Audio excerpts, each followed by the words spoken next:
Count money, man. Stack riches. Try and told him I'm a beast, bud. What's up, gang? Welcome back to another episode of the GRINDcast. Get ready. It's a new day.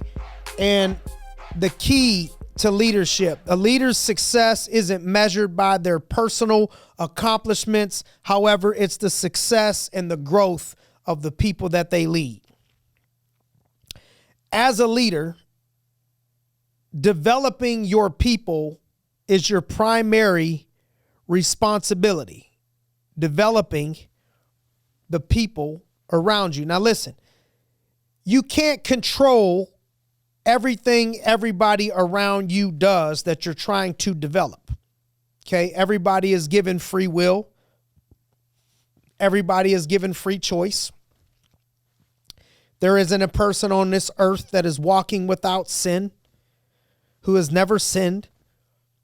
Okay, but I'm talking about developing the people around you. That is your primary responsibility.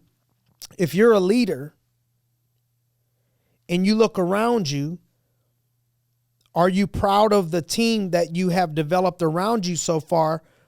How are they doing? Okay, because that'll show you a little bit of how well you're doing. And then you got to look at, if I don't have leaders that I've developed around me, am I blaming the people or have I looked internally? Because leadership first goes inward and starts with us, and then it goes outward. And I'll come back to that in a minute. But leadership, we got to serve people. Leadership is about serving others. You know, you see, I don't want to get too much into my faith, but, you know, a lot of you guys know I'm not perfect. Never said I'm perfect. Don't think because I say I'm a Christian that it means that I'm perfect. And it's also not a cop-out for me to wild out. It's not what I'm saying. I'm just keeping it real. And so Jesus washed the feet of the disciples. So I think a lot of leaders think that the disciples should wash their feet. And leadership is about, can I wash the feet of my disciples as often as I can? Now, there comes a time where you got to hold people accountable, definitely got to be in charge, but just think about times, find opportunities on how you could serve your people, because when you can understand that, then you start to get away from thinking that the title that you have affords you that everybody should just bow down to you.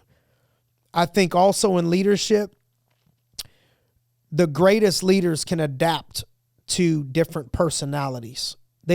It's not a one size fits all approach in leadership, because what works for one person that you're leading may not work for the other person that you're leading. And I think sometimes leaders that fail lead everybody the same. We want to be fair to people, but it doesn't mean that you treat everybody the same, because not everybody responds to the same type of leadership. And so what one person responds to, one person may respond very well to a lot of attaboys or attagirls, or we appreciate you. Another leader may respond to a kick in the butt. And you got to be able to adapt to these personalities around you. So if I'm not good at adapting to other personalities around me, what can I do? First thing you got to do is get your ego in check. Ego, where it got to be your way or the highway all the time. And I don't think I can learn anything. These people need to adapt to me. You got to get that addressed, because it's going to be hard if you can't get past that. So then once you get past that, I think there's books that you could read. I think experience comes with it. I think you can learn about that person, asking them questions about their upbringing, how they were raised. Like if you know the person, you start to figure out what they're passionate about, what makes them tick. And through your experience of dealing with them, you'll start to learn what makes them tick, what they're passionate about, how they respond the best. And then that's why I think everybody should always have a mentor. If you are at a point in your life where you think you got it all figured out, man, you are really in a dangerous zone. There should always be people in leadership. When you're in leadership, you should have people that are pouring into you, and then you should have people that you're pouring into. But I don't care if you're 60 years old, you should have somebody that's pouring into you. You got to find somebody that can mentor you at a higher level than what you're currently on in the area that you want to be mentored in. So for example, if I'm trying to lead a business and I'm leading people in a business, I don't want to find somebody that has done well in a business, but all they did was invent a sweeper and they hit it big. They never really needed leadership skills for that. It's not the same. It's like me finding a soccer coach for a football game. You got to go try to find a mentor for whatever it is in your life that person truly would have an experience and expertise in leading people. And learn from them and bring them questions and be their best student. Y'all didn't hear me. Be their best student. One of the biggest influences I've had in my life in business, and I'm an entrepreneur in an entrepreneurial type business, this person has never been in an entrepreneurial type business, but they've led people at a high level in a similar demographic. And I have benefited from that greater than most people that have that. So that's what I mean by like, find somebody that fits the mold. Leadership is leadership. Right? So that's a leadership thing that I'm talking about. Parenting, marriage, like you can find mentors in all different walks of life. I think ego stops people from having the right mentors because they're afraid to show vulnerability that they need anybody in any area of their life. Because leadership starts with you. In order to lead, you have to learn to be a great follower. People don't get this. The best leaders are also the best followers. If you can't follow, it's going to be hard for you to lead at the highest levels. And you may think, oh, I'm an alpha female, I'm an alpha male. That's fine. You could be an alpha female and an alpha male, but you're also have your ego out of control if you think that you can't learn from anybody or you could never have been led or are not able to be led in any way, shape, or form. You're going to miss out on growth. You could do a good job. You may be like success is the worst teacher. So you may be having some success and you think you got it all figured out. That's when you need to be the most paranoid. In order to grow others, you got to grow yourself. It's the whole airplane mode, baby. When you get on the airplane, they say, in the event of a lack of oxygen, please put the mask on yourself before assisting any small children or helping others. Are you putting the mask on yourself? Are we leading by example with integrity? I think that like one of the biggest things that stops people from being able to lead people is when you start to say one thing and do another. Like you say this, you say be on time and you're not on time. You say get up early, you don't get up early. You say mind, body, spirit, you don't do mind, body, spirit. You say, and so it's like, man, am I a man or woman of my word? Can people count on me? Am I consistent? Am I rolling with integrity? And then understand that leadership is not title. Leadership is influence. Nothing more, nothing less. When you see people's potential, like as a leader, you got to be able to be good at finding talent. I think sometimes another mistake that leaders make is they only lead people with certain titles versus leading people with potential. And so you got to lead people and go find the people with potential and lead them for not where they are now, but for where they can be in the future. Down the road with the right influence. And it starts with the relationships and what you could do to make that person a better person. I'm not saying you got to be perfect, but this is why it takes you working on yourself so much to do what you need to do in leadership, because you got to be able to help another person become a better person. And it's easier to tell somebody else what to do than it is to tell yourself what to do.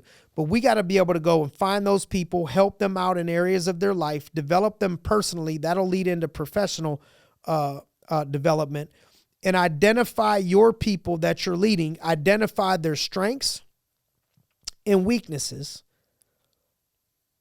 and try to see how you can accentuate and continue to pour in and put them in zones of their strength while you're working on their weaknesses. So don't just look at their strengths and weaknesses and go full tilt on, I want to try to work on all their weaknesses, and then you neglect their strengths. That's like if someone's really fast, but they're not strong, and I put them in a game and all I'm trying to work on with them is their strength, and I'm neglecting how we can get them the ball in the open field because they're fast while we're working on their strength, that's bad coaching.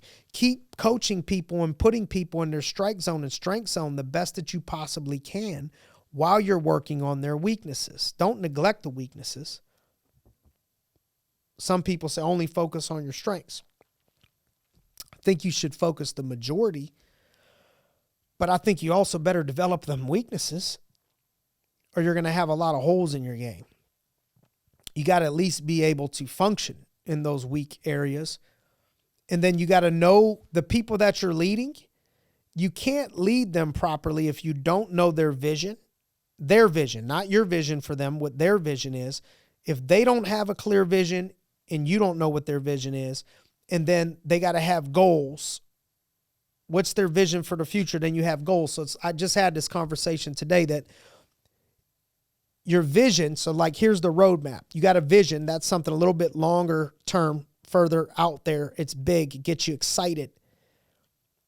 Okay, then you got goals. These are things that are more realistic right now, timely right now, with a date on them of when we want them to be accomplished.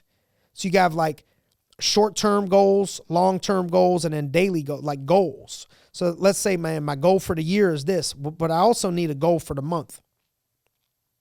And then I also need a goal for the week. And then I need action steps and goals daily of how I'm going to get to that place. So, the vision is I want to run, which is not my vision, but let's say the vision is I want to run 20 miles. And the goal is I want to be able to run 10 miles by the end of the year. But I can only run 1 mile now. So maybe I look at it and I say, well, we're in June. I got 7 months. If I could run 1 more mile or a little bit over per month more, I'll be there. So the goal next month is to run 2 miles. And the goal next month after that is to run 3.5 miles. And the goal the next month after that is to run 5 miles. And the goal month after that is 6 miles. And so every month I got a different goal that's growing it to get me to that 10. But then, all right, if my goal is to go from 1 to 2 in a month, then basically week number 1, I got to do 1.25 miles. Week number 2, I got to do 1.5 miles. Week number 3, I got 1.75 miles. Week number 4, we got to go get that 2 miles. And so what do I got to do weekly to break those goals down into something smaller? And then what can I do daily? What are the action steps? Because to not have action steps and think that it's just going to increase. Everybody wants to do big things. They want to make big changes. The big things are in the small things. That's how you do big things. And it requires an investment of your time and energy. It requires a culture of discipline, accountability, and growth. And you have to recognize and reward the good. When you're leading people, you have to recognize and reward the good before addressing what needs worked on oftentimes. So I see people that all they do is lead with the negative in hard conversations, or they give 80% of what they talk about is negative. And I mean, this is a tough one, because as a coach, you need to fix the things that ain't right to make your person or your team a champion. We can't spend all this time on what went right, feeling ourselves. And I think the hardest people is, and this one was hard for me. It's still hard for me, because I don't need a ton. I appreciate some, I really do. But I want to know what can I do better? What can I do better? What can I do better? What do I got to improve on? Appreciate that you said I got better. Appreciate that you noticed that I did that good. A couple of those are good, but I need to know how can we get better, because I just want to win. But not everybody's like that. Some people need more attaboys, attagirls. So try to look at how many times you're giving encouragement to people versus how many times you're only talking. Like when your phone number rings, do they know that you're just calling to complain? Can you at least keep them off balance with the 50-50? Or if I'm having a tough conversation, can I start out with some positive and then give them some of the tough? Ideally, you end with something positive at the end of that conversation. And really in leadership, your success relies on the impact that you're going to have on other people. The hardest thing to do is lead people. I think personally, a lot of our people, not all of our people, but a lot of our people are on commission. So that means that's why you see some people, young in our business, and they'll make 10 grand a week because they're on commission, and it's based off of your performance, which I loved because I thought that I would put the work in to perform. And so when you lead commission-based people, it's tougher because you can't lead with your title of I'm your boss and you're making this much money and it's because I'm the one and you got to listen to me. It's not as hierarchical, so to speak.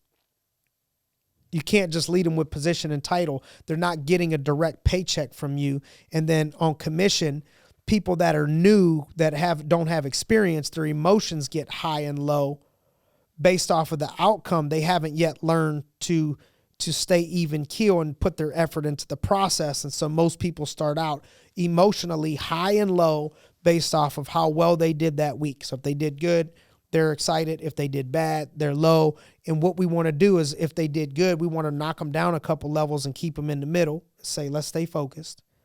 And if they did bad, we want to bump them up a few levels and say, look, that ain't the end of the world. It's part of the game. Baseball, if you got a good batting average, you're batting 300. That means 7 out of 10 times you ain't going to get a hit. You can't cry every single time you don't get a hit, because you're going to have some failure, especially when you're in sales. Sales is, you're going to probably fail more than you succeed if your barometer is, did I make a sale or not? Okay, so hopefully some of this stuff helps. I can go on and on some of this stuff, but take good notes on this stuff. Those of you guys that are in leadership, and I didn't hit every single thing you can get in leadership, but I guarantee there's some things that if you put pen to paper, I don't want you to lose the message and then don't, go back and say what one thing or two things can I implement that I got from this so I didn't waste the last 20 minutes of my life. I'm going to grab these two things and I'm going to work on these two things over the next 2 weeks and see if we can improve in those areas. As always, we appreciate your time that you spent and invested with us on the GRINDcast. If there's anybody that you know that could benefit from this message or any of the other GRINDcast podcasts that we've done, please share them with others. And then also if you have any requests for messages or things that you think people could benefit from, we're always open to your topics and suggestions. We appreciate your time. Thanks for joining us on another episode of the GRINDcast. Get ready. It's a new day.